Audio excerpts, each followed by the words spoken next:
स्वागत छ साथीहरु तपाईहरुलाई एपी प्रोडक्सनमा र साथीहरु आजको यस भिडियोमा म तपाईहरुलाई सिकाउन गइरहेको छु कि आफ्नो स्ट्याटस बारलाई कसरी ट्रान्सपेरेन्ट बनाउने र त्यसमा कसरी कलरहरु भर्ने। जस्तै साथीहरु म तपाईहरुलाई थोरै डेमो देखाइदिन्छु। जस्तै मेरो स्ट्याटस बार हेर्नुस्। मेरो स्ट्याटस बार कस्तो मजेदार छ साथीहरु। मेरोमा कस्तो ट्रान्सपेरेन्ट देखिरहेको छ र यसमा हेर्न सक्नुहुनेछ ब्राइटनेस वाइफाई कस्तो राम्रो तरिकाले म्यानेज गरिएको छ। र साथीहरु यस्तै तरिकाले तपाईहरु पनि बनाउन चाहनुहुन्छ भने यो भिडियो तपाईहरुको लागि एकदमै युजफुल रहनेछ। र साथीहरु म भिडियो सुरु गर्नुभन्दा अगाडि एउटा सानो रिक्वेस्ट गर्न चाहन्छु। अहिलेसम्म पनि हाम्रो च्यानललाई सब्स्क्राइब गर्नुभएको छैन भने कृपया भिडियो भन्दा तलको रातो कलरको सब्स्क्राइब बटनमा क्लिक गरेर सब्स्क्राइब गरिदिनु होला र साइडमा रहेको बेल आइकनमा पनि इनेबल राखिदिनु होला ताकि मैले हालेको नयाँ भिडियोको नोटिफिकेसनहरु सर्वप्रथम पाउनको लागि। र साथीहरु म तपाईहरुलाई अर्को सानो रिक्वेस्ट गर्न चाहन्छु। मैले विगत 2 हप्तादेखि उता मैले भिडियो हालेको छैन र साथीहरु मैले आज लामो समयपछि एउटा भिडियो लिएर आएको छु। सायद यो टपिक तपाईलाई मन पर्ला नपर्ला तर पनि साथीहरु यो एप्सलाई पटक प्रयोग गरिदिनु होला र यो भिडियोलाई सुरुदेखि अन्त्यसम्म हेर्दिनु होला।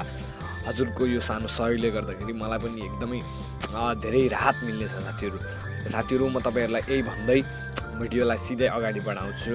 साथीहरु यो भिडियोमा 15 देखि 25 सम्म लाइक आयो भने मैले यही टपिकलाई चाहिँ हल्का एडभान्स बनाएर यस्तै नयाँ भिडियो पार्ट 2 निकाल्ने सोचेको छु।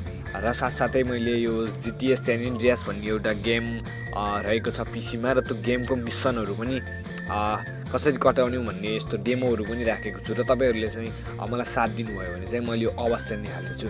कृपया एउटा सानो कमेन्ट गरिदिनु होला कि मैले San Andreas को मिसन कटाउने भिडियोहरु बनाऊ कि नबनाऊ। हजुरको यो सानो सजेसनले गर्दाखेरि मलाई सानो हेल्प हुनेछ।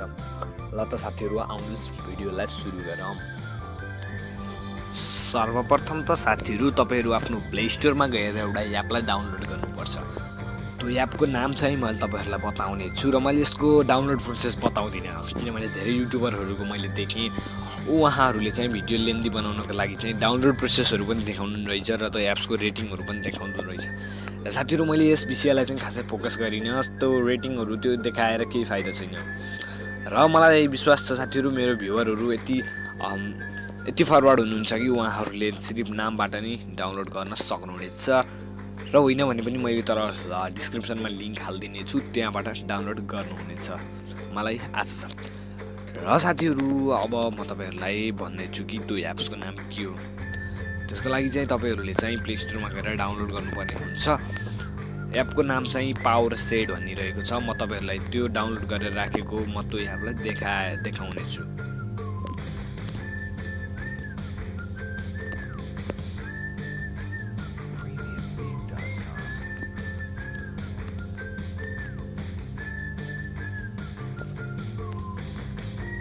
र साथीहरु यो पावर सेड भन्नेलाई डाउनलोड गरिसकेपछि आफ्नो मोबाइलमा इन्स्टल गरिहाल्नुहोस्। आजको भिडियो थोरै लेन्दी हुन सक्छ तर पनि तपाईहरुले कन्टिन्यू हेर्दै जानु होला। यो भिडियो एकदमै युजफुल छ साथीहरु। एकपटक तपाईहरुले इन्स्टल गर्नुभयो भने अनइन्स्टल गर्नुहुने छैन यो मेरो ग्यारेन्टी रहेको छ।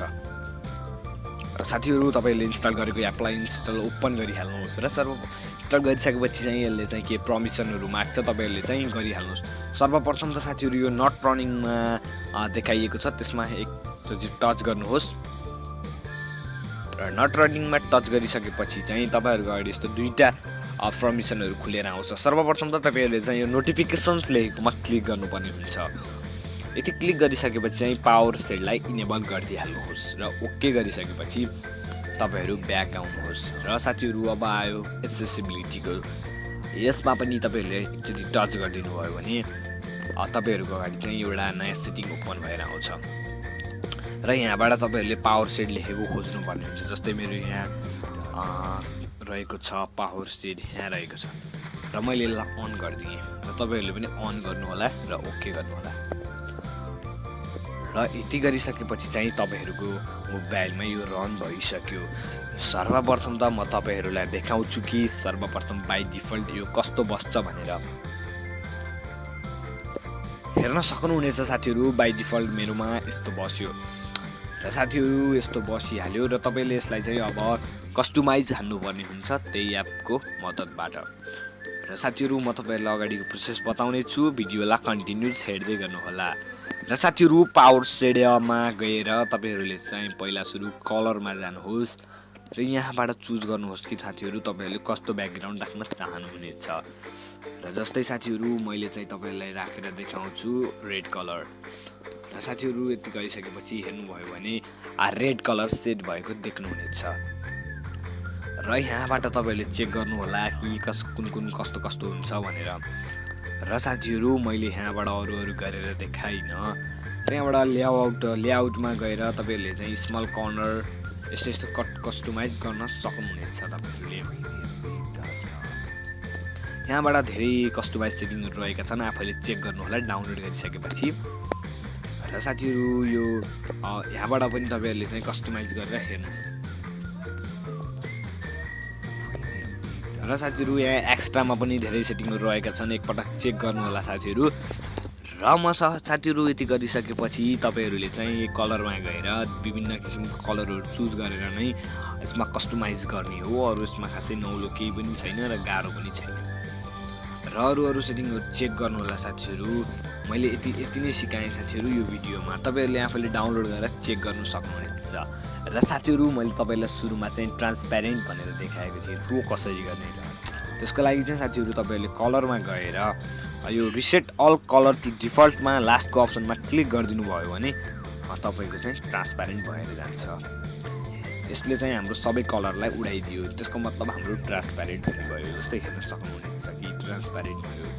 र यो ब्राइटनेसकोमा चाहिँ निलो धर्सो देखाइएको छ। जस्तै यो अन भएको, जस्तै मैले वाइफाई अन गर्न चाहेँ र यो अन भएको चाहिँ निलो कलरमा बस्ने छ। र साथीहरू यस्तोलाई चाहिँ कसरी मेटाउने, जस्तै यो ब्राइटनेसको देख्न सक्नुहुन्छ ब्लू कलरमा बसिएको छ। यसलाई पनि तपाईँहरूले यहाँबाट चाहिँ एक्टिभ कलर टाइटल चेन्ज गर्न सक्नुहुनेछ एकदमै सजिलो तरिकाबाट। र साथीहरू मैले चेन्ज गरेर देखाएँ, यसलाई हेर्न सक्नुहुनेछ मेरो यो वाइफाई खोलेको थिएँ यस्तो कलरमा बस्यो र यो अन भएकोहरू यस्तो कलरमा बस्यो। र साथीहरू अरू सेटिङहरू यहाँबाट चेक गर्नु होला। ल त साथीहरू यही थियो आजको भिडियो। तपाईँहरूलाई भिडियो कस्तो लाग्यो, मन परेमा लाइक गरेर मेरो टार्गेट पुरा गरिदिनु होला र साथीभाइसँग सेयर गरिदिनु होला। अर्को पटक आउँदा पनि यस्तै नयाँ टेक्निकल भिडियोको साथमा म आउनेछु। तबसम्मको लागि म बिदा हुन्छु। हजुरहरूको टेक्निकल फ्रेन्ड अविनाश। जय नेपाल।